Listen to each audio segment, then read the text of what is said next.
Rose's eyes flutter open to the sound of a heart monitor in the sight of a featureless white ceiling. Fluorescent lights, diaphanous curtains, everything crisp and clean. A hospital? Wait, this doesn't seem right, she thinks.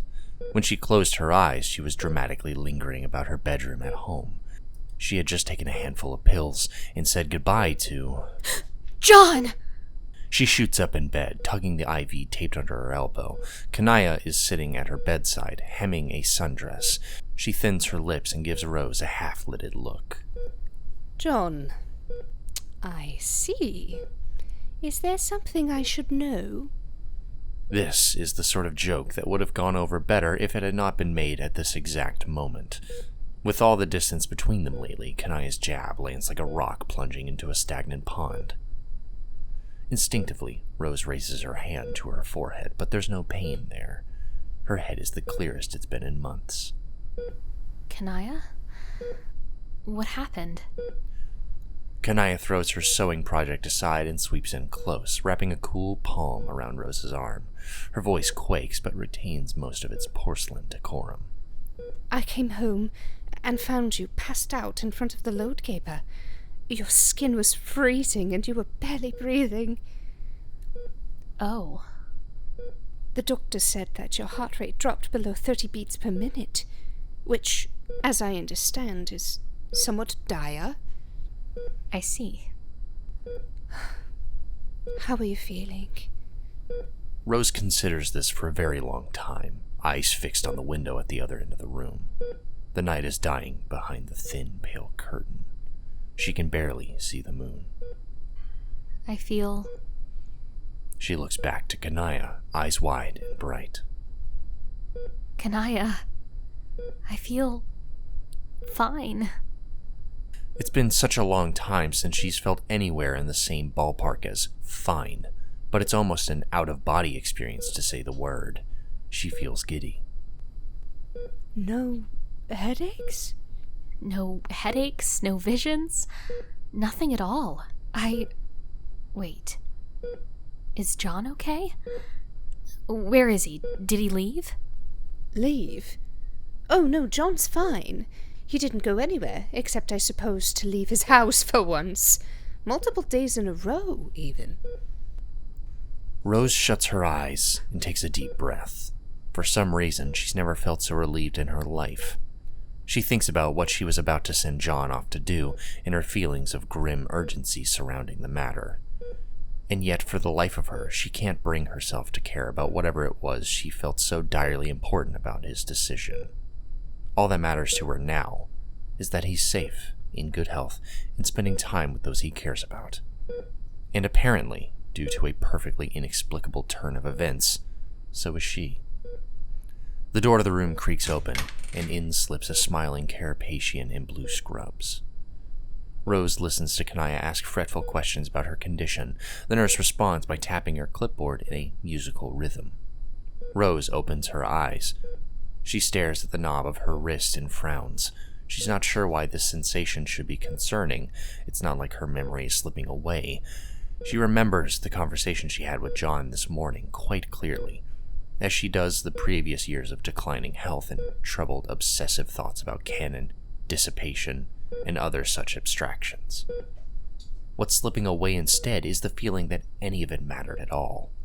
Was she insane to be so consumed by such lofty concerns, and is she only beginning to experience clarity today for the first time in ages? When the nurse leaves, Kanaya puts a hand over the wrist that she's so preoccupied with. Is something wrong? It just seems like all of this is happening so quickly, even abruptly. Oh, I'm sorry. Would you prefer for your consciousness to continue to disintegrate? Don't be ridiculous, Kanaya. What I would prefer is to be here with you. Really here with you. For the first time in a long time. Kanaya tips her face away from the light to hide it in the curve of her shoulder. Rose reaches out and takes her wife's hand in her own. They're colder than she remembers. Are you crying? Since when have I been known to cry? Quite often, actually, but usually because you're angry. Well, I am not angry. It was hard on you, wasn't it? My illness, combined with all of your duties to the Mother Grub, the pressures of the changing political situation. With all of that on your mind, it can't have been pleasant to have to come home and take care of me as well. I can see now that it was all terribly unfair to you. It was nobody's fault, Rose. So please, don't take any undue responsibility onto your shoulders. Since when have I been known to do such a thing? Kanaya's lips twitch into a smile, and she laughs sadly. Her laughter forces the tears out. They drip down her perfectly made-up face in thick trails. I really did think I had lost you. It's not that I thought you would die, it was that you felt so far away. What you were going through was something that I could not possibly understand, no matter how patient I was or how deeply I loved you. There was a feeling I couldn't shake that something terrible was going to happen to us. Something that neither of us could stop. A powerful force that would take you away from me. And I couldn't stop myself from thinking that maybe that it would be for the best. Kanaya. I can see now that this is completely ridiculous. Kanaya laughs again, gaily this time, as if some terrible dark weight has been lifted from her shoulders. She lets out a thin, shaky breath afterward. It's like the noise fills the room back up with oxygen. Rose hadn't realized that she'd held her breath at all. The shadow hanging over Kanaya's thoughts was hanging over hers as well. But now that she said it aloud, the darkness dissipates without ever materializing into its true shape. Rose uses the hem of her hospital gown to wipe the tears off Kanaya's face. It really is. Honestly, Kanaya, I've never heard such a ridiculous thing in my life. You're talking to me as if I am a pupa again.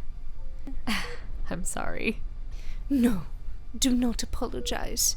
It has been a very long time since you've had the energy to use such a condescending tone of voice. And as you know, it's one of the things about you I find most adorable.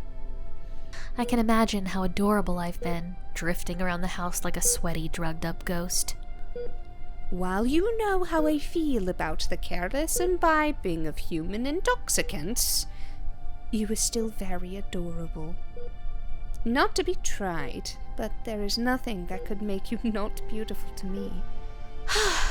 What a relief. Considering that we are both going to be young and magically fit literally forever.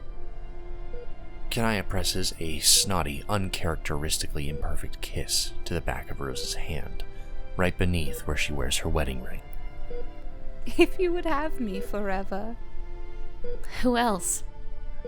There's no one who understands me like you, Kanaya. No one who looks at me the way you do, no one who brings me back down to earth with ceaseless, brutal honesty like you. I have no idea what I'd do without you.